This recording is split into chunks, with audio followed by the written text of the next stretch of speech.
완벽 판매 돌파. 재구매 압도적 판매. 남지연 알부민 더 진하게 더 고함량으로 25,500mg에서 31,040mg으로 알부민 복합물 제가 직접 배합했습니다.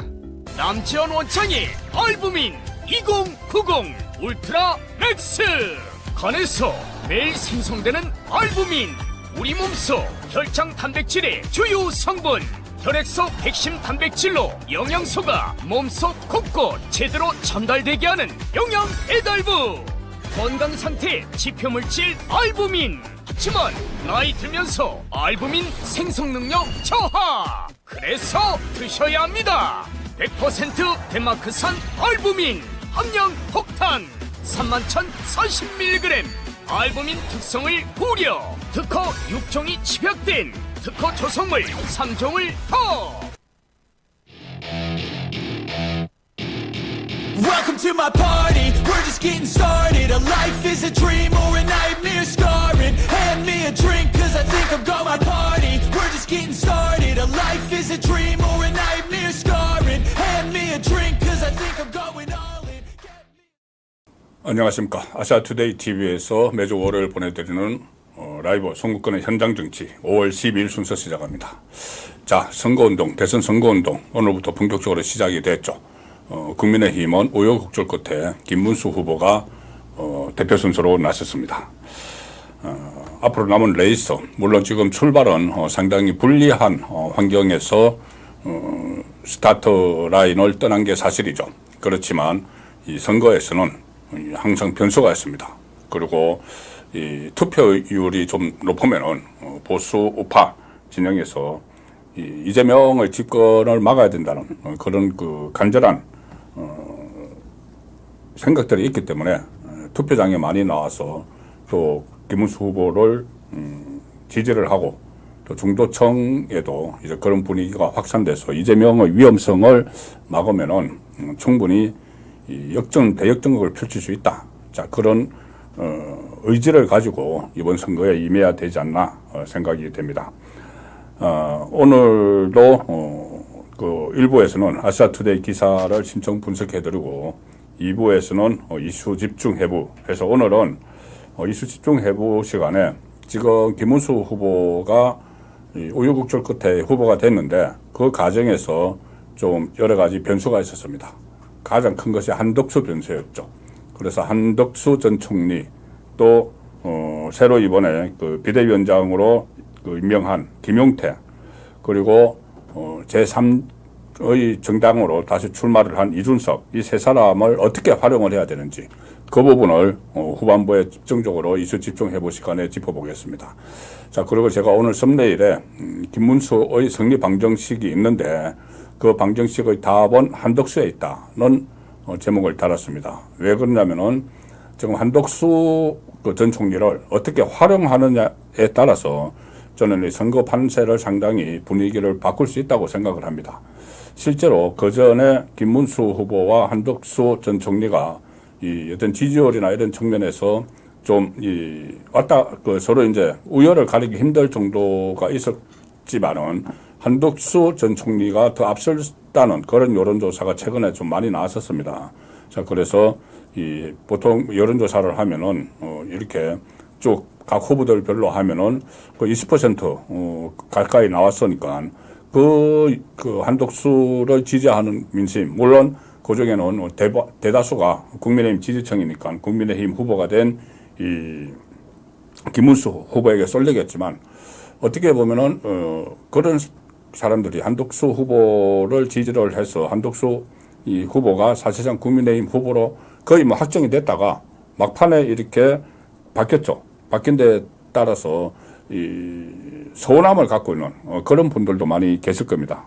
그런 분들을 투표장에 나오게 하는 그 역할은 한덕수 전 총리가 할 수 있죠. 한덕수 전 총리를 어떻게 활용을 할지 그 부분도 저는 중요한 변곡점이 될 수 있다고 봅니다. 자, 그 부분을 포함을 해서 오늘 전해드릴 내용들 시작하겠습니다. 자, 첫 번째는 아시아투데이 기사 신청 분석입니다. 기사 신청 분석에 들어가기 전에 지금 이제 오늘부터 대선 레이스가 시작이 됐죠.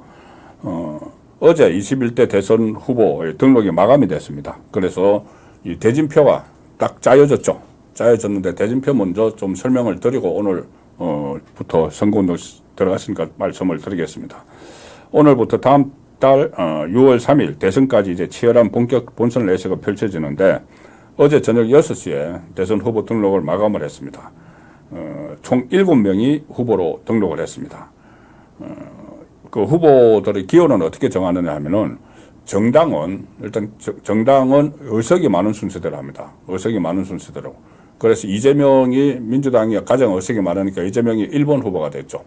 그리고 국민의힘이 그 다음에 의석이 많으니까 김문수 후보가 2번이 됐습니다. 그런데 3번은 지금 그 의석수로 하면은 세 번째 많은 것이 조국당입니다. 그런데 조국은 지금 감옥에 있죠. 조국이 출마를 안 하니까 그리고 다른 후보들 내지 않아서 3번은 비어 있습니다. 3번은 비어 있고 네 번째 정당이 3석을 가지고 있는 이준석 당이죠. 그래서 이준석이 이번에 나왔죠. 그래서 이준석이 4번이 됩니다. 4번이 되는데 그 다음에는 이 의석수를 가지고 있지 않은 정당 후보들이 이번에 신청을 했죠. 그럼 의석수를 가지고 있지 않은 정당 후보는 가나다 순으로 기호를 줍니다. 그래서 5번이 누가 됐냐면은 민주노동당 권영국, 그리고 이 6번이 자유통일당 구주화 이렇게 됩니다. 민주노동당이 자유통일당보다 기호가 앞서죠. 그래서 앞순위가 됐고 그 다음에 무소속은 이 추첨을 합니다. 추첨을 해서 송진호, 한교안 그 전 대통령 권한대행 총리가 이번에 무소속 후보로 등록을 마쳤습니다. 그래서 결국 이 1번이 이재명, 2번이 김문수, 그리고 3번은 없고 4번이 이준석, 5번 권영국, 6번 구주화, 7번 송진호, 8번 한교안 이렇게 해서 오늘 0시부터 공식 선거운동에 돌입했습니다. 이재명은 오늘 서울 광화문 청계광장에서 그 시작을 했고 이것은 또 어떤 뭐 내란 프레임, 내란 종식 뭐 이런 프레임을 설치하기 위해서 한 것이죠. 내란 프레임을 위해서 청계 뭐 거기서 집회를 열었던 윤석열 대통령 뭐 탄핵 시위를 했던 거기서 시작을 했습니다. 김문수 후보는 서울 송파 물류센터 여기는 어떤 이 현장 김문수 후보는 현장 정치인이죠. 노동운동도 했고 또 항상 그 현장을 중요시하는 그런 상징적인 장소를 택했다 이렇게 보실 수가 있습니다. 지금 사전투표 이번에도 실시가 됩니다. 사전투표에 대해서 의구심을 갖고 계신 분들도 상당수 있는데 사전투표가 29일과 30일 새벽 6시부터 저녁 6시까지 진행이 되고 본투표는 6월 3일 저녁 8시까지 하게 됩니다. 네, 오늘 아시아투데이 첫 번째 소개해드릴 기사는 김문수 경제와 시장 민생 대통령이 되겠다. 경제 대통령, 시장 대통령, 민생 대통령이 되겠다는 이 일성을 냈습니다. 오늘 경제 대통령, 민생 대통령을 거론을 하면서 6.3 조기 대선의 선거운동 포문을 열었다. 중앙당사에서 중앙선대위 회의 그리고 임명장 수여식을 가졌습니다. 그래서 모두 발언을 하면서 경제를 살리는 경제 대통령이 되겠다. 시장을 살리는 시장 대통령이 되겠다. 민생을 챙기는 민생 대통령이 되겠다. 그리고 또 농민 대통령이 되겠다는 이 포부를 밝혔습니다. 그리고 이재명을 겨냥해서 이재명은 가짜 진보다. 확 찢어버리고 싶다. 자, 좀 중의법이죠. 가짜 진보를 확 찢어버리고 싶다. 일단 반 이재명 연대로 빅텐트를 구성하겠다는 이런 공세를 공식화했다. 자, 이렇게 풀이가 됩니다. 그리고 뭐 자유통일 발언도 부각을 했고 여러 가지 오늘부터 본격적인 득표 활동, 표박狩이에 나섰습니다. 관련해서 지금 선대위는 물론이고 비대위원장을 교체를 했죠. 비대위원장이 잠시 후에 이 김용태 활용법에 대해서 다른 제가 설명을 드릴 텐데, 지금 인사 내용을 몇 가지만 말씀드리면은, 김용태가, 근영세가 이번에 사퇴를 했습니다. 그 단일화 파동에 책임을 지고 본인이 무리하게 몰아붙였죠. 후보의 뜻에 반하게 그러니까 국민의힘 당원들이 뽑은 김문수 후보의 뜻과 상관없이 무리하게 밀어붙인 근영세가 사퇴를 했고, 그 자리에 김용태 의원, 1990년생이죠. 아주 젊은 의원을 이 비대위원장에 내정을 했습니다. 이 부분은 잠시 후에 제가 자세히 분석을 하겠습니다. 그리고 사무총장이 상당히 중요한 역할을 합니다. 사무총장이 이 대선 때 이 자금과 조직을 관리를 하죠. 자, 그래서 어느 대선 후보든 정당의 대선 후보로 선출이 되면은 이 사무총장부터 자기 사람으로 교체를 합니다.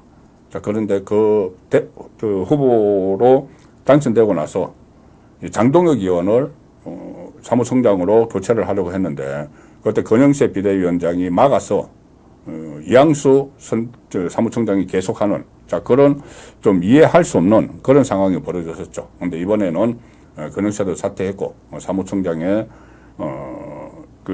새로 본인의 사람을 임명을 했습니다. 박대출 의원입니다. 박대출 박대출 의원을 사무총장으로 임명을 했습니다. 그리고 선대위 공보단장 강민국, 미디어 본부장 김정재, 직능총괄본부장 이미자, 여성본부장 이인선 쭉 임명을 했고, 또 공동선대위원장에 나경원 의원이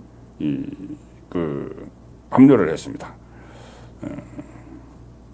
장동혁 의원 사무총장을 지명을 했지만은 무산됐던 장동혁 의원은 상황실장을 맡았고, 특히 권성동 원내대표를 유임을 시켰습니다. 물론 권성동 원내대표가 임기제 선출직이긴 하지만 지금 권성동 원내대표는 근영세 전 비대위원장과 공동 책임이 있죠. 무리하게 이 단일화를 밀어붙여서 이 파문을 일으킨 공동 책임이 있는데, 더구나 지난번에 이 김문수 후보에게 그 알량한 후보 자리를 지키기 위해서 기자회견을 열었다, 이렇게 모욕적인 발언까지 했었죠. 그런데 이번에 당연히 근영세와 같이 물러날 줄 알았는데 본인이 물러나지 않는 상황에서 굳이 나가라는 그런 메시지를 주지 않고 유임을 시켰습니다. 그것은 어쨌든 이제 통합을 해야지, 당내 통합을 해야지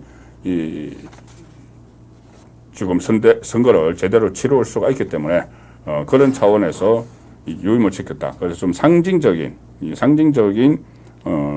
그런 조치를 취한 것이라고 지금 그렇게 볼 수가 있습니다. 자, 오늘 두 번째 아시아투데이 심층 분석입니다. 아시아투데이 기사 심층 분석. 두 번째는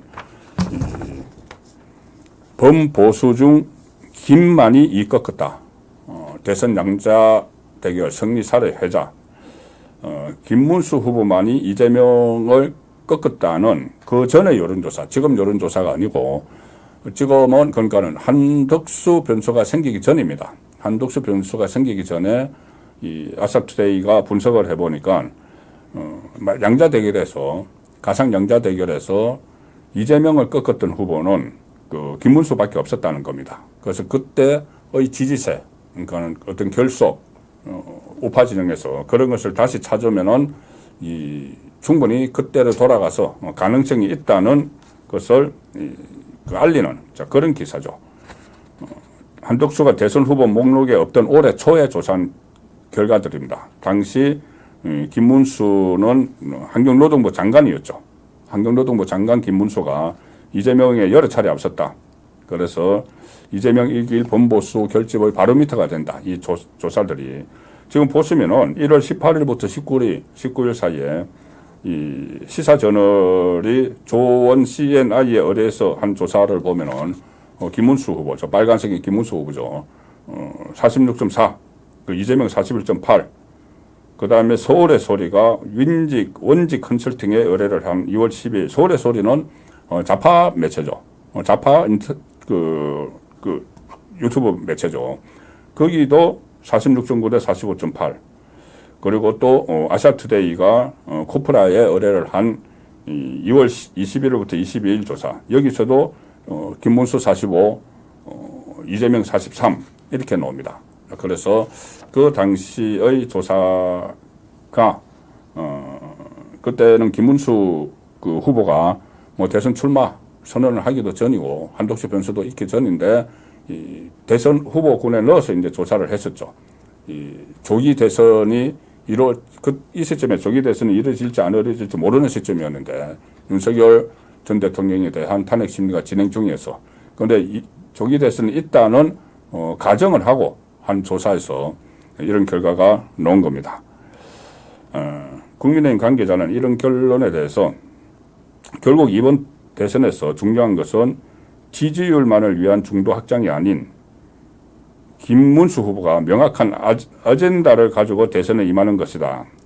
과거 이명박 대통령의 4대강 사업, 트럼프의 반이민 정책, 이 세금 감면 이런 것이 그 핵심이죠. 미국을 다시 위대하게 막아 이런 공약과 같은 분명한 어젠다로 승부를 본다면 충분히 가능한 결과를 낼 수 있다. 그 평가를 했습니다. 그러니까 어떤 핵심 이슈를 던져야 된다는 것이죠.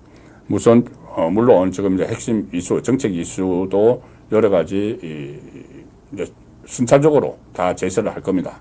그런데 그런 것도 중요하지만은 제 판단으로는 이재명을 막아야 된다. 이재명 집권을 막아야 된다는 것을 저는 좀 더 공감대를 형성해 나가는 것이 필요하지 않나 생각합니다. 아직 제대로 느끼지 못하고 있는 유권자들도 저는 많다고 봅니다. 얼마나 위험한지.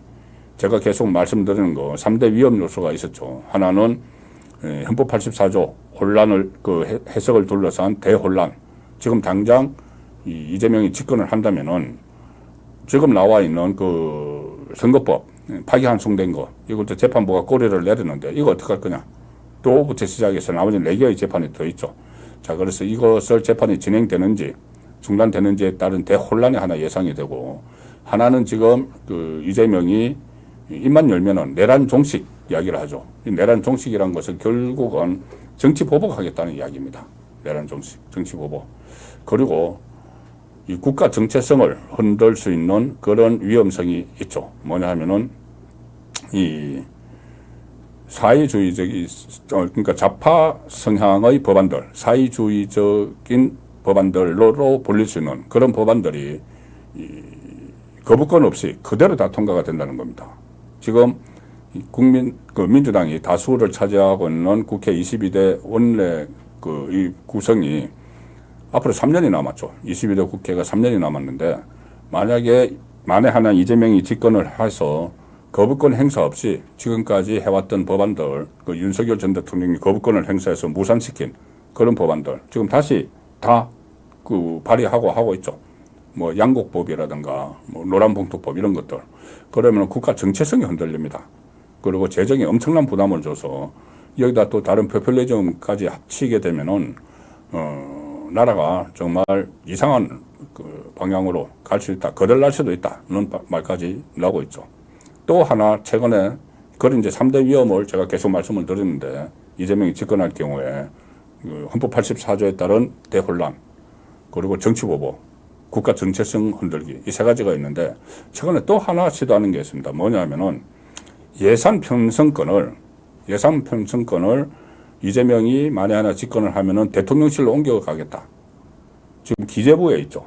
기재부에서 그 예산실이 있는데 그 예산실을 대통령실로 가져가겠다는 겁니다. 이 말은 무슨 말이냐 하면은 이재명 마음대로 우리 세금을 가지고 다 쓰겠다는 이야기죠. 포퓰리즘에도 쓰고 다 쓰겠다는 이야기입니다. 선심성 정책. 그 전에 이 문재인 정부 같은 때도 문재인이 포퓰리즘을 하려고 또 북한에 막 돈 퍼주려고 막 예산을 요구를 하면은 그래도 기재부 장관, 경제부총리는 그때 지금 경기도지사는 김동연도 마찬가지였습니다. 경제부총리를 할 때. 이 경제부총리, 그러니까 경제부처 입장에서는 예산실이 있는 기재부 입장에서는 이게 정권에서 문재인이나 이렇게 하자는 대로 해주면은 자기들 눈에는 뻔히 보입니다. 경제관료 출신이기 때문에 이거 국가 재정이 거덜난다. 그걸 안 된다 해서 막아섰습니다. 막았어서 충돌이 있었죠. 그런데 이재명은 자기가 집권을 하면은 그걸 안 하겠다는 겁니다. 그러니까 기재부 장관이 막아서지 못하도록 자기 마음대로 하도록 예산실을 대통령실로 옮겨버리겠다는 이야기입니다. 이거 굉장히 위험합니다. 돈 자기 마음대로 마구 쓰겠다는 이야기죠. 그리고 그렇게 되면 어떻게 됐냐 하면은 모든 부처와 지방자치단체가 대통령실 앞에 줄 서야 됩니다. 왜냐하면 부탁해야 되니까. 보통 이 예산 처리되면은 이 각 지방자치단체가 국회 그리고 국회에서 예산 심의하기 전에 예산 편성은 정부에서 먼저 하죠. 정부에서 편성할 때 정부 부처를 막 찾아다니면서 이 예산실 특히 그 기재부를 막 찾아다니면서 예산을 한 푼이라도 더 따기 위해서 막 업소를 합니다. 그런데 그 예산 편성 기능을 대통령실로 가져가면은 어디다 줄을 서야 되겠습니까? 이재명한테 줄을 서야 되는 거죠. 모든 지자체가. 그 지금 국민의힘이 단체장이 지자체조차도 전부 이재명한테 줄 서야 됩니다. 예산권을 쥐고 있으니까. 각 부처 전부 이재명한테 줄 서야 되고 국가 예산이 필요한 뭐 공공기관 단체들 뭐 시민사회단체들 전부 다 이재명 앞에 딱 줄 서는 겁니다. 그런 그 위험한 짓을 하려고 하기 때문에 만에 하나 대통령이 되면은 그래서 이재명이 되면 안 된다는 것도 저는 또 확산을 시켜야 된다고 보는 거죠. 물론 이 정책 아젠다를 제시를 해서 정책적으로 접근하는 이 부분도 필요한 조치이기는 하지만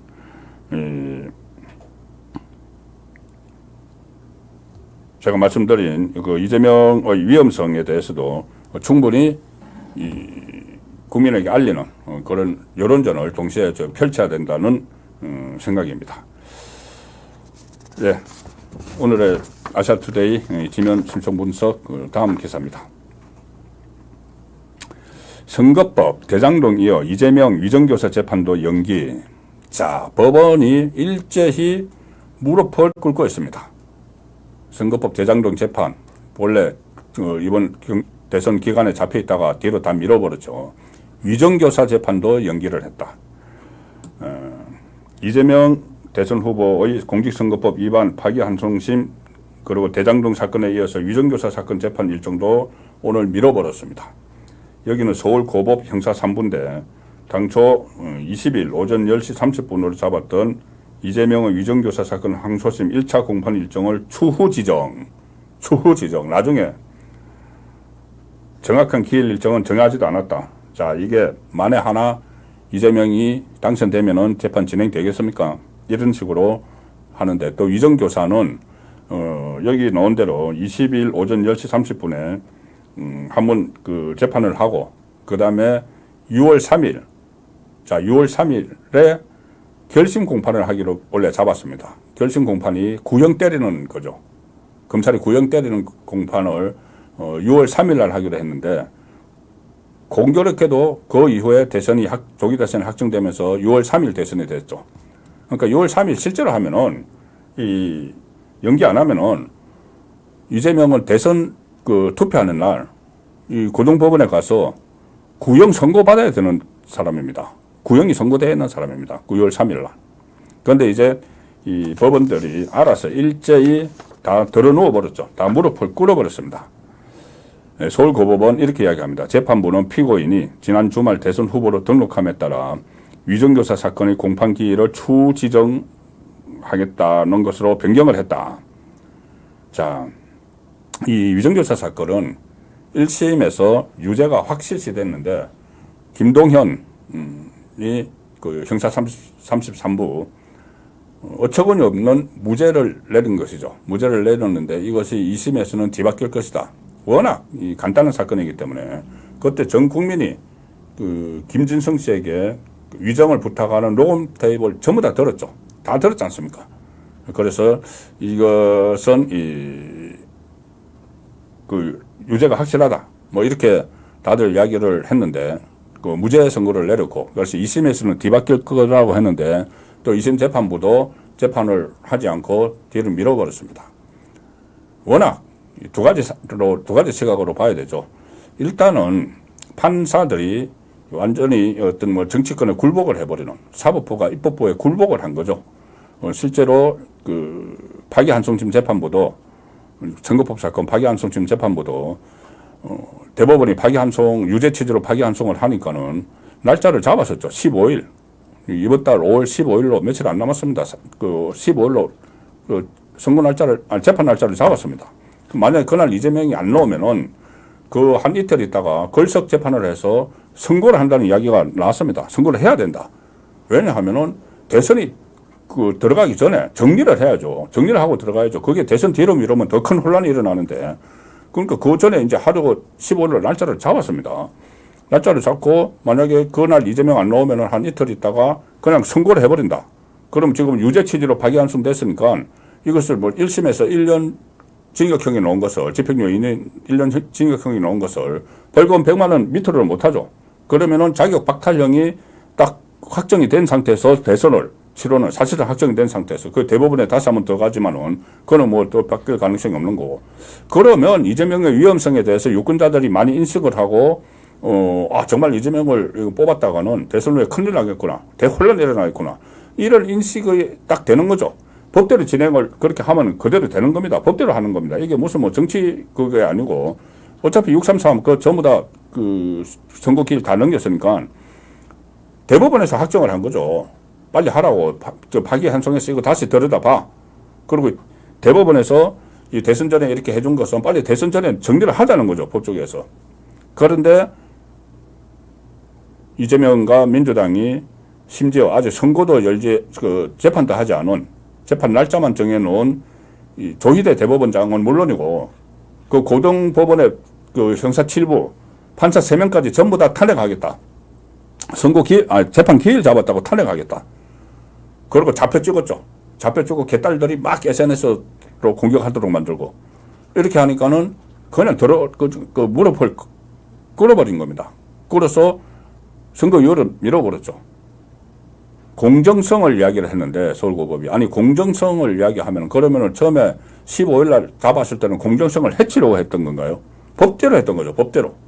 그런데 이제 그걸 이 협박에 그냥 무릎을 꿇었는데 그 다음에 줄줄이 무릎을 꿇는 거죠. 서울고법이 그러니까 저 대장동 1심 하는 서울중앙지법재판부가 또 무릎을 꿇어서 뒤로 연기.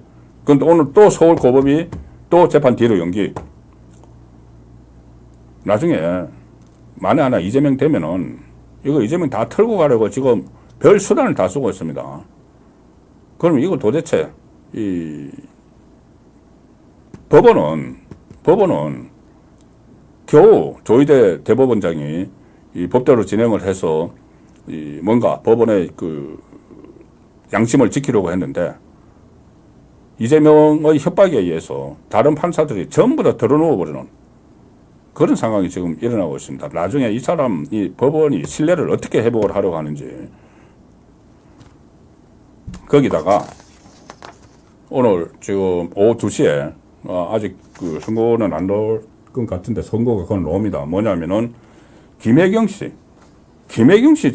오늘 2심도 있는데 이 2심 선고했습니다. 이거를 또 미루라고 또 협박을 했습니다.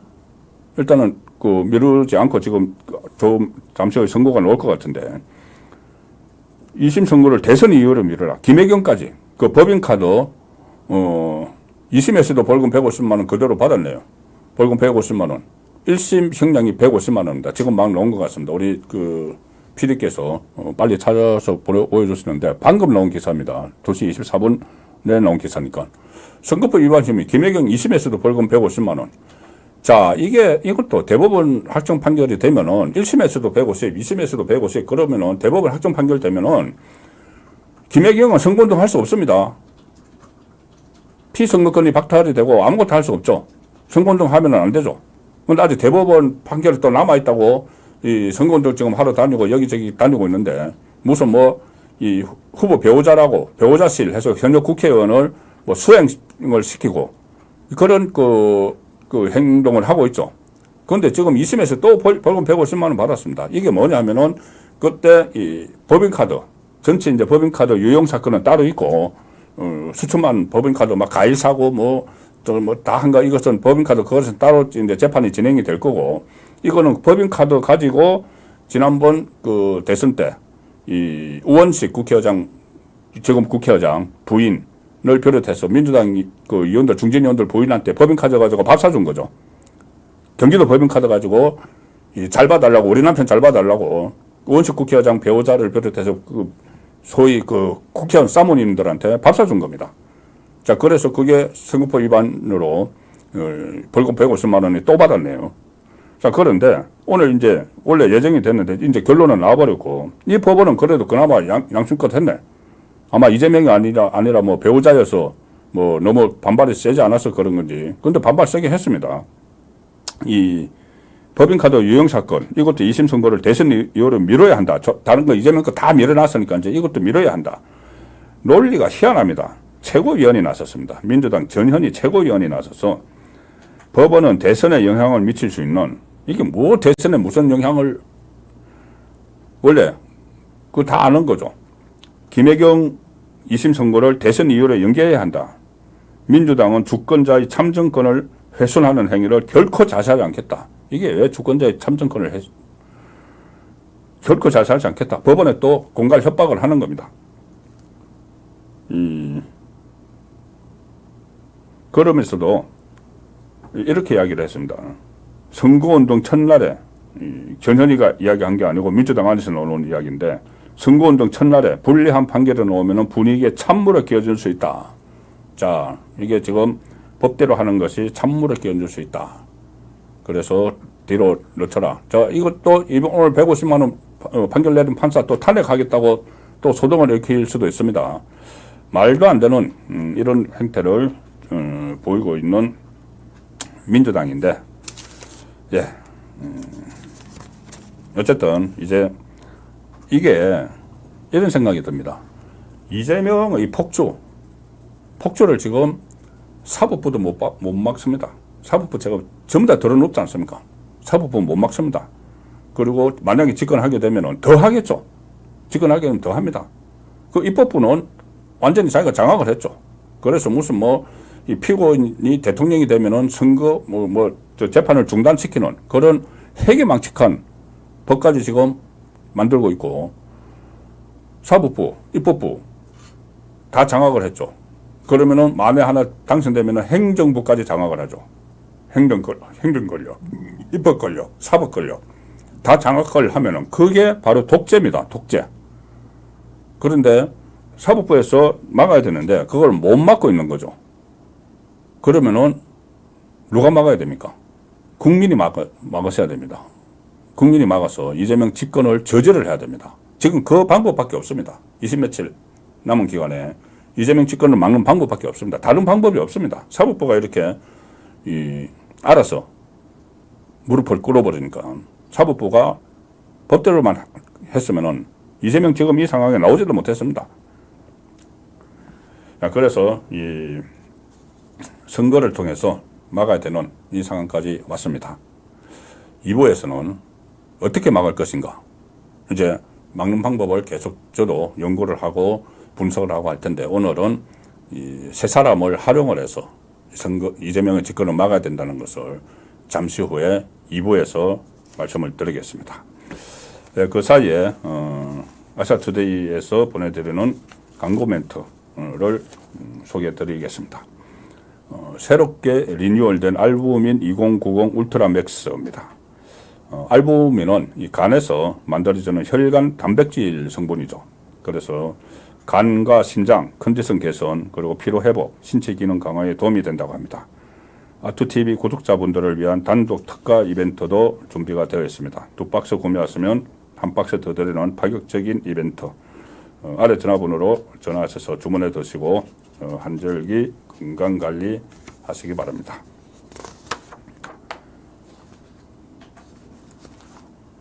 네, 2부 순서 바로 시작하겠습니다.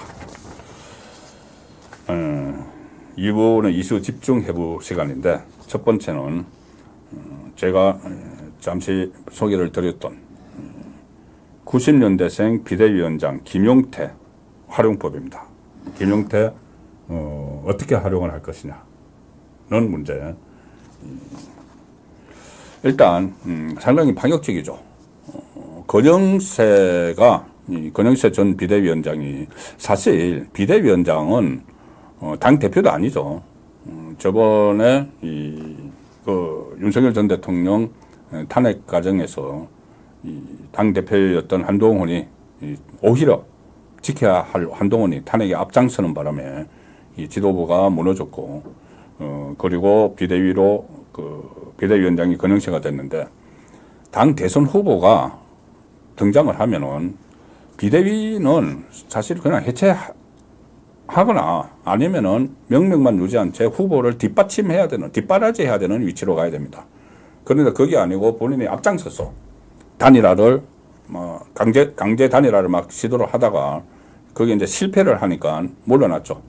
자, 그 자리에 비대위원장을 별도로 선임할 필요가 없다는 의견도 김문수 후보 캠프에서 있었습니다. 근데 김문수 후보가 결단을 했죠. 결단을 내려서 새 비대위원장에 90년생 김용태를 내정을 했습니다. 자, 김용태. 상당히 이 파격적인 인사가 이루어졌는데, 일단 국내 최연소 국회의원입니다. 김용태 의원이 지금 최연소 국회의원이 국민의힘을 이끌어가는 비대위원장에 선출이 된 거죠. 1990년생. 90년생이면 지금 35살이네요. 35살. 만으로 35살. 22대 국회 국민의힘 최연소 의원이고 강원대 환경공학과를 졸업을 하고 고려대 거린스쿨 대학원에서 에너지 환경 정책학 석사학위를 받았습니다. 2021년 6월에 국민의힘 전당대회에서 청년 최고위원으로 당선이 됐고 작년 총선에서 경기 포천 가평지역구에 출마해서 당선이 됐는데 이제 비대위원장뿐이 아니고 당의 선대위원장도 지금 겸직을 합니다. 공동선대위원장이 앞으로 몇 사람 더 아마 같이 할 겁니다. 외부에서도 이제 영입을 하고 할 텐데 김용태 의원 하면 좀 기회 익으실 텐데 사실 김용태 의원이 제가 알기로도 동명이인 세 번째입니다. 아주 오래 전에 김영삼 대통령 당시에 총대 비서실장을 했던 김용태 의원이라고 있습니다. 그 대구 출신. 그리고 또 소장파 중에서 김용태 의원이 있었죠. 근데 그 김용태 의원과도 다른 김용태 의원입니다. 어떤 김용태 의원이냐면은 원래 이준석하고 같이 있었죠. 이준석 쪽에 이준석 계열이다 이렇게까지 이야기를 했습니다. 지난번에 2023년에 그때 전당대회를 할 때 이준석이 친 이준석계 소위 말하는 친 이준석계로 당 지도부에 도전한 사람이 세 사람이 있었죠. 천하람이 대표 선거에 나가고 허은하, 김용태, 이기인 이렇게 최고위원 선거에 나가서 그때 무슨 천하용인 이런 말을 했죠. 천하용인. 마치 이준석이 천하용인이다 이래서 이름을 지었습니다. 벤허에서 오는 네 마리 말을 이렇게 자기가 몰고 가는 그런 흉내까지 냈죠. 그 천하용인 중에서 용이 김용태였습니다.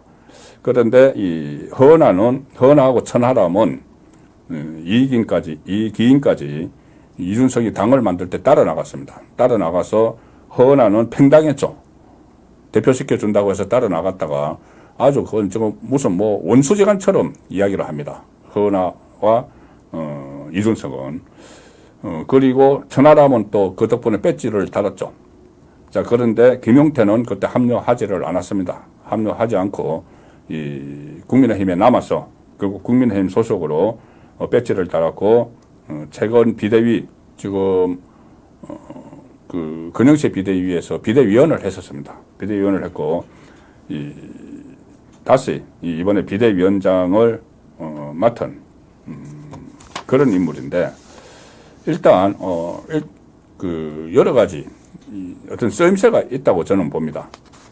당의 이미지를 바꾸는데도 그럼 좀 신선한 그런 느낌을 주죠. 물론 본인이 당의 입장과는 반대되는 이야기들을 간혹 하기 때문에 좀 위험스러운 그런 상황도 나올 수가 있습니다. 그렇지만 이제 그렇게 해서 일론 어떤 표보다는 좀 90년생을 비대위원장으로 앉혀서 얻을 수 있는 이익이 좀 더 크지 않을까. 그것이 저의 판단입니다. 일단은 이 김문수 후보가 직접 이제 골랐다고 합니다. 골라서 이렇게 이야기를 했다고 합니다. 마음껏 정치 개혁을 해달라 이렇게 이야기를 했던 거. 마음껏 정치 개혁을 해달라는 이야기를 했고, 이 김용태 그 비대위원장은 국민들이 놀라실 정도로 빠르게 변화하겠다 이런 이제 의지를 가지고 있는 것은 뭐 괜찮다고 봅니다. 저도. 그 김용태는 국민들이 국민의힘에 많이 실망한 이상 당을 개혁하기 위해서 후보 생각과 김문수 후보 생각과 다른 메시지가 나갈 수도 있는데 괜찮겠느냐 이렇게 물었고, 김문수 후보는 그런 것은 괜찮다. 힘을 실어주겠다. 마음껏 정치개혁을 해달라. 이렇게 당부를 했습니다. 일단 저는 이준석에 대해서 견제도 하고 나중에 이준석과 만에 하나 단일화를 꼭 해야 되는 상황이 올 수도 있습니다. 이준석이 가져가는 이 표가 꼭 필요하다고 하면은 단일화를 해야 되는 상황도 오죠. 자, 그래서 일단은 이준석 견제용으로 김용태를 충분히 활용을 할 수가 있다고 봅니다. 같은 라인에 있었던 사람이니까 더 이준석에 대해서 잘 알겠죠. 그러니까 개인적으로 이준석을 아는 것뿐이 아니고 이준석의 정치 행태, 뭐 어떻게 보면은 빤히 보이는 정치 행태지만은 이준석은 마치 럭비공처럼 여기저기 막 튀죠. 막 튀는데 기성 정치인들이 볼 때는 감을 못 잡을 수도 있습니다. 근데 김용태는 같이 해봤고, 뭐 허나와 같이 다 했고, 근데 허나가 이준석과 뭐 막 다투다가 나갔고, 뭐 이런 과정, 그러니까 이준석의 약점도 많이 알고 있는 거죠. 약점도 많이 알고 있고 하기 때문에 이준석을 견제할 수 있다. 나중에 혹시 단일화가 필요할 때가 정말 현실적으로 단일화가 안 되면은 이재명이 집권을 하게 된다. 이런 상황이 오게 되면은 그것도 검토를 해야죠. 그 상황에서 김용태의 설문은 있다는 일단 생각입니다.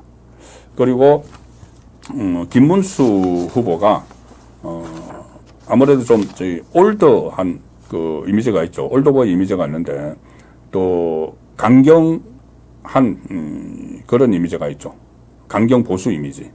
뭐 일부에서 극우 프레임까지 막, 그러니까 민주당에서 극우 프레임까지 막 씌우지만은 극우라는 말은 어울리지 않습니다. 극우는 이런 게 극우가 아닙니다. 뭐 나치스나 이런 게 극우죠. 그리고 극자, 이 우파에서는 지금 극자라는 표현을 잘 안 썼는데 극자가 얼마나 많습니까? 종북 세력 전부 다 극자죠. 자, 근데 어쨌든 그런 강경 보수 이미지가 있는데 좀 그 이미지를 좀 탈색을 할 수도 있다는 생각도 듭니다. 민주당이 지금 25페이지 분량의 21대 대통령 선거 유세 메시지 참고 자료 이런 거를 만들어서 그 캠프 안에 돌려서 자기들끼리 좀 돌려보고 있다고 합니다. 거기 보면은 여러 가지가 있는데 김문수 후보를 이런 이제 프레임을 씌우는 거죠. 12.3 비상계엄 내란 동조 세력이다 이렇게 규정을 해라. 자기들끼리 돌려보는 겁니다. 이런 식으로 해서 김문수를 때리자는 것이죠. 그래서 이번 대선에서 무조건 내란 종식 프레임으로 이어가겠다는 겁니다. 내란 종식이라는 것이 이재명이 딱 그 프레임을 만들어서 모든 것을 그 안에다가 지금 집어넣고 있는 상황이죠. 내란 종식 이것 가지고 그 프레임 가지고 윤석열 전 대통령을 끌어내렸고 지금 선거도 내란 종식, 그러니까 누가 후보로 나와도 내란 동조자다 이렇게 해서 또 김문수 후보를 엮고 있죠. 그리고 이 선거 끝나서 만에 하나 이재명이 당선이 된다면은 그 내란 종식 프레임으로 아마 대대적인 정치 보복을 할 겁니다. 그걸 이제 막아야 됩니다. 막아야 되는데 어쨌든 다시 돌아와서 여기서도 김용태의 쓰임새는 한 가지가 좀 보이는 것이죠. 이 탄핵 국면에서 어떻게 보면은 김문수 후보와는 좀 반대쪽에 있었던 그런 이미지가 있기 때문에 그 부분도 물론 마음에 들지 않으시는 분들도 많겠지만은 소위 말하는 중도층으로 중도층이 표를 줄 수 있는, 김문수 후보에게 표를 줄 수 있는 자 그런 명분거리를 제공한다는 측면이 있습니다. 그리고 또 하나 김용태의 쓰임새는 부패한 이 구태 정치인 이재명과 상당히 대비가 되죠. 이재명을 공격을 할 수가 있습니다. 90년생 김용태가 이제 이재명이 지금 받고 있는 혐의들을 보면은 구태 정치인의 표본이죠. 성남시장으로 있을 때 인허가 장사를 막 한 거. 전부 다 뭐 대장동, 지금 재판받고 있는 대장동, 백현동, 위례 신도시 전부 다 인허가 장사한 겁니다. 지역 토고 세력들하고 결탁을 해가지고 그게 전형적인 구태 정치죠. 그리고 선거 때 거짓말하는 거, 이런 것들이 어쨌든 아직은 때묻지 않은 90년대생 비대위원장이 이재명을 막 저격을 하면은 그런 같은 정치권에, 기존 정치권에 있던 사람들이 하는 것보다 더 효과가 있겠죠. 자, 그런 부분에서 특히 이 90년대생이 이렇게 이재명의 허점들을 막 파고들면은 윤석열 전 대통령 이 탄핵 국면에서 이렇게 성과라면 성과랄까, 성과라는 표현이 좀 안 맞지만은 2030이 정치에 상당한 관심을 갖게 된 겁니다. 2030 세대가. 그래서 정치에 관심을 가지면서 특히 왜 이런 계엄이 일어났을까 해서 윤석열 전 대통령이 계속 이야기했던 것처럼 이재명의 국정마비에 가까운 포커들, 이런 것들에 대해서 관심을 갖기 시작을 했죠. 그래서 정치 참여가 상당히 늘었습니다. 자, 그 상황에서 이번에 대선에서도 2030이 적극적으로 이 투표권을 행사를 하겠죠. 그리고 여론도 환기시키고 거기에 맞춰서 김용태를 이 비대위원장으로 전격적으로 발탁한 그런 측면도 있습니다. 그래서 그것을 포함해서 김용태의 쓰임새가 있다는 말씀을 드리겠습니다.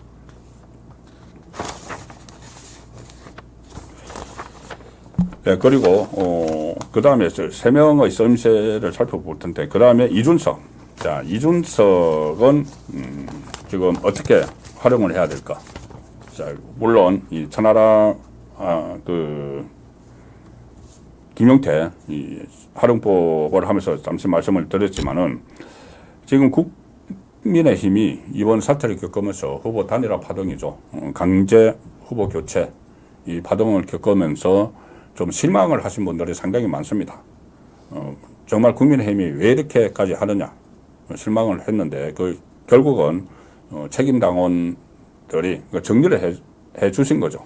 정리를 해 주셔서 김문수가 됐는데 어쨌든 그 과정에서 좀 꽤 많은 분들이 국민의힘을 떠나는 듯한, 국민의힘에서 마음이 떠나는 듯한 그런 모습이 보인 것이 사실이죠. 그런데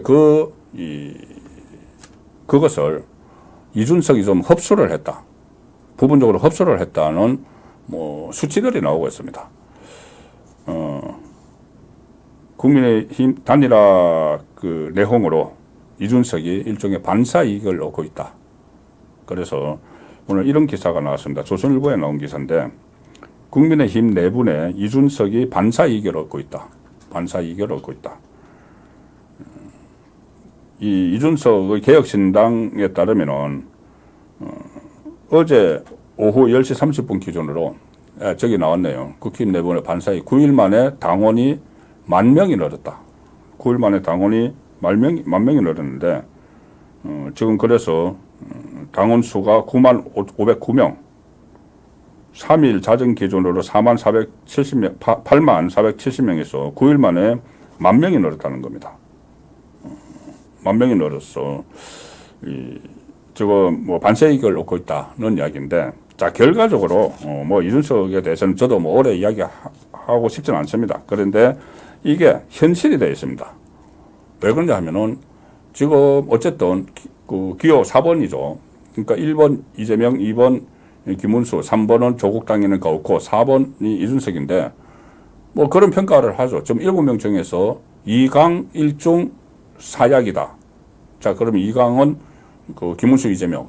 근데 중이 하나 있습니다. 이준석이 지지율이 그다지 뭐 두 자릿수는 못 올라가고 뭐 그 3자 대결을 하면 뭐 5%, 6% 나오기도 하고 하는데, 그런데 이게 지금 이제 구도는 저는 바뀔 거로 봅니다. 나중에 가면은 이 지지층이 서로 결집을 해서 양당 구도가 확실히 그 형성이 될 텐데, 만에 하나 이 구도대로 가면은 이준석이 변수가 되는 것이죠.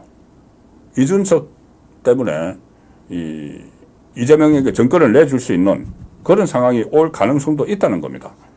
그 지금 모든 것은 지지율에 일단 달려 있다.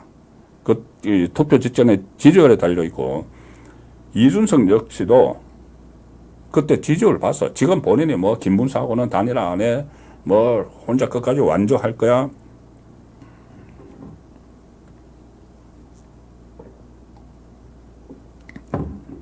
이야기를 하지만 결과적으로는 그때 지지율이 얼마나 될지에 따라서 본인이 선택을 하겠죠. 가령 유의미한 득표를 할 수 있을 정도의 지지율이 나오면은 무슨 뭐 이준석은 뭐 보수의 정권 창출 이런 데 그 명분을 두는 사람이 아닙니다. 자기 개인 이익 위주로 생각을 하기 때문에 유의미한 그 지지율이 나오면은 끝까지 완주를 하는 거죠. 그래서 본인의 존재감을 가시를 하고, 나 이런 사람이야 해서 그 다음 이제 대선을 노리는 그 행보를 들어가려고 할 것이고, 지지율이 괜히 나중에 득표율이 그 깠을 때 민망한 정도의 그 수치밖에 안 나오겠다 싶으면은 아마 그때는 무슨 뭐 명분을 대서 이 국민의힘 후보와 뭐 단일화 형식으로 해서 뭐 지분을 요구를 하고 뭐 그렇게 할 가능성이 있습니다. 그래서 이것을 어떻게 이준석 변수를 활용을 할지도 지금 상황별로 충분히 검토를 해놓을 필요가 있다는 생각입니다. 그런데 한 가지, 이준석을 무슨 뭐 약간의 도움이 된다고 해서 이준석을 다시 같이 끌어들일 경우에 생길 위험 부담은 충분히 감안을 하고 나중에 무슨 뭐 단일화 논의가 일어나면은 그것을 결정을 할 때 감안을 해야 됩니다. 지금까지 이준석의 역정을 보면, 정치 역정을 보면은 가는 곳마다 싸우죠. 가는 곳마다 싸웁니다.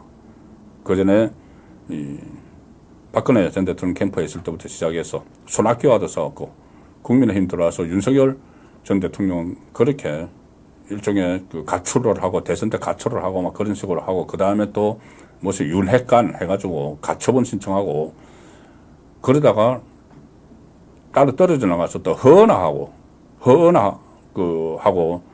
마치 원수처럼 지금 싸우고 있죠. 그리고 여러 가지 또 다른 약점들도 있습니다. 명태균 연루설도 있고 하기 때문에 이준석이 어디까지 갈지는 모릅니다, 이번 대선에서. 그렇지만 만약에 막판에 절대 이준석이 끝까지 완주를 하면은 이재명이 당선될 가능성, 그런 것들이 엿보일 경우에는 분명히 어떤 조치를 취해야 되겠죠. 자, 그래서 그런 것들도 대비를 해야 된다는 말씀입니다.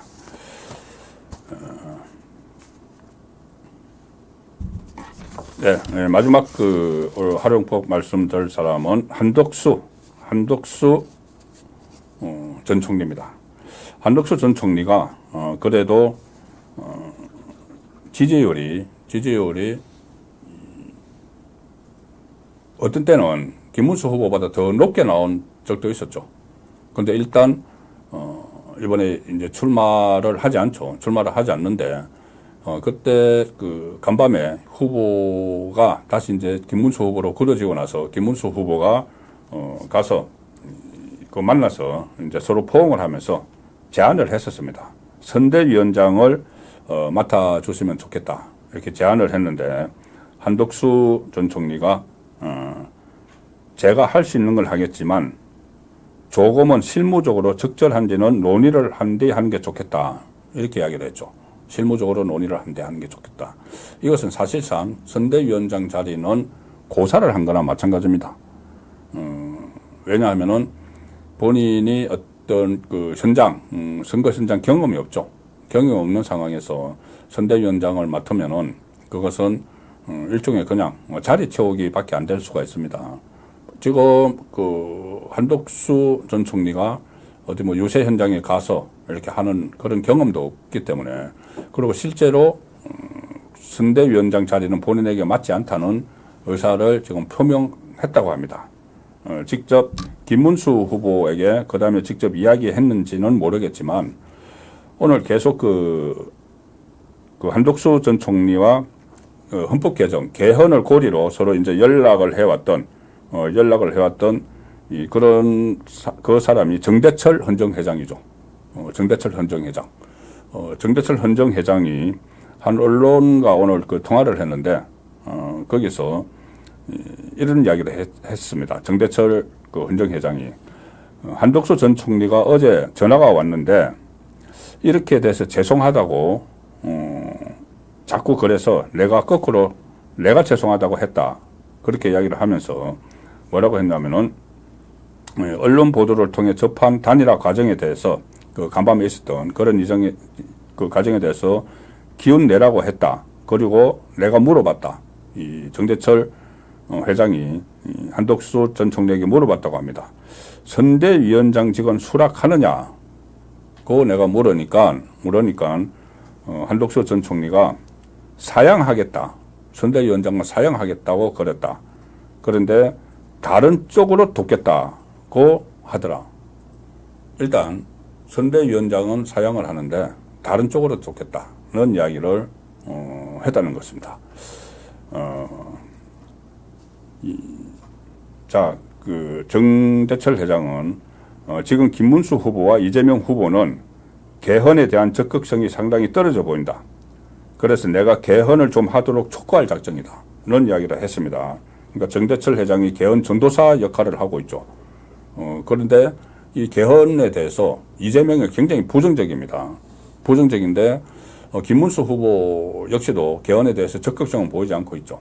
그런데 개헌 필요성을 느끼는 유권자들이 상당히 많습니다. 87 체제로는 도저히 안 된다. 그런데 지금 개헌이 그 선거의 쟁점에서 설 빠져 있는 느낌이죠. 그런데 한덕수 전 총리는 개헌을 사실상 대선 출마의 명분으로 삼았던 인물입니다. 심지어 임기를 3년만 하겠다. 5년이 아니고 3년만 해서 그 3년 사이에 개헌을 완수하고 물러나겠다.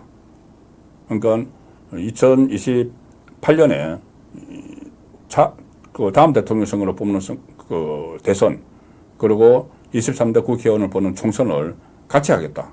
그 다음에 대통령 임기를 4년으로 해서 중임을 하면은 4년마다 대선과 총선이 같이 치러지기 때문에 사회적 비용도 절감되고 대통령과 국회의원의 임기를 맞춰 나가고, 그러면은 많은 사람이 필요로 하는 4년 중임제도 실현을 하고, 그래서 거기에 매진하겠다는 그 구호를 내걸고 대선에 도전을 했습니다. 그런데 이제 그것이 무산이 됐죠. 본인이 그렇게 하는 건 무산이 됐죠.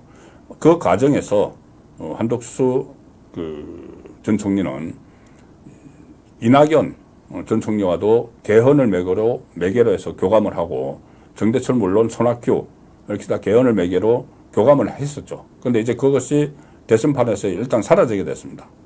자, 그렇다면은 그것을 이렇게 흡수를 하면은 개헌 욕구를 김문수 후보가 흡수를 하면은 선거에 저는 도움이 될 수 있다고 봅니다. 많은 도움이 될 수 있다고 봅니다. 자, 그러면 어떻게 해야 되느냐? 일단 한덕수 전 총리에게 선대위원장은 맞지 않는다고 했으니까 다른 별도 기구를 만들 필요가 있는 것이죠. 별도 기구.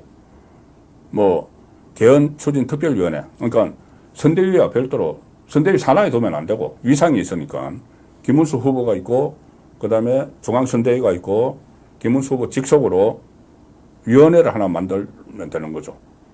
개헌 추진 특별위원회든가 아니면은 그 개헌을 비롯해서 국가 아젠다를 전부 다 논의를 하는 국민통합위원회라든가 이것을 하나 만들어서 개헌에 매진하도록 하면은, 개헌 이슈에 그러면 저는 충분히 한덕수 전 총리를 활용할 수 있다고 봅니다. 그냥 이렇게 그 한때 20%까지 지지율을 받던 이 우군을 그냥 대선 기간에 나가 있도록 하면 안 된다는 말씀이죠. 그리고 그 가능성이 생길지는 모르겠지만은 제 개인적인 이 기대나 판단으로는 막판에 선거 막판에 김문수 후보가 한독수 전 총리와 같이 가다가 선거 막판에 하나의 승부수도 던질 수 있다. 정말 이재명이 집권할 가능성이 상당히 높다고 막판에 판단되면은 던질 승부수가 하나 있다. 바로 이겁니다. 한독수 전 총리가 제안을 했던 임기 단축 개헌 3년만 하겠다. 3년만 해서 정말 우리나라가 이대로 가면 안 되고 이재명이 집권을 하면은 장기 집권 독재로 간다. 제왕적 대통령이 될 게 뻔하다. 뻔하죠. 지금 제왕적 대표인데 3권 전부 다 장악을 해서 제왕적 대통령이 되겠죠. 만에 하나 당신에 하면은 그것을 막기 위해서라도 나는 이 개헌을 할 것이고 자기 희생을 위해서 임기를 3년만 하겠다. 이런 방안도 저는 충분히 제시할 수가 있다고 봅니다. 예, 5월 10일 준비한 선거권의 현장 정치는 여기서 마무리하도록 하겠습니다. 지금 오늘 본격적인 공식 선거운동이 시작이 됐습니다. 여론조사가 이제 곧 쏟아질 텐데 아마 초반에는 상당히 불리할 수가 있습니다. 이 선거운동 돌입하고 나서도. 그렇지만 여러 가지 일단 그 내부가 결속을 하고 유권자들이 동조할 수 있는 그런 아젠다를 던지고 특히 이재명의 집권을 막아야 되는, 왜 막아야 되는지 그런 부분들에 대해서 여론이 확산이 되면은 대역전도 성공할 수 있다고 봅니다. 김문수 후보 입장에서 보면은 본인이 기적이라고 이야기했죠. 한밤에 책임당원들이 이 후보 그 강제 단일화를 멈춰 세운 것 기적이라고 이야기했죠. 자, 그런데 본선에서도 지금 뒤지고 있지만은 그런 역전 극장골이 하나 터지면은 승리를 할 수도 있습니다. 자, 어떻게 이제 그런 과정으로 가는지 저도 계속 취재하고 분석을 해서 전해드리도록 하겠습니다. 예, 5월 10일 보내드린 선거권의 현장 정치는 여기서 마칩니다. 시청해 주셔서 감사합니다. Welcome to my party, we're just getting started. A life is a dream or a nightmare scarring. Hand me a drink cause I think I've got my party. We're just getting started. A life is a dream or a nightmare scarring.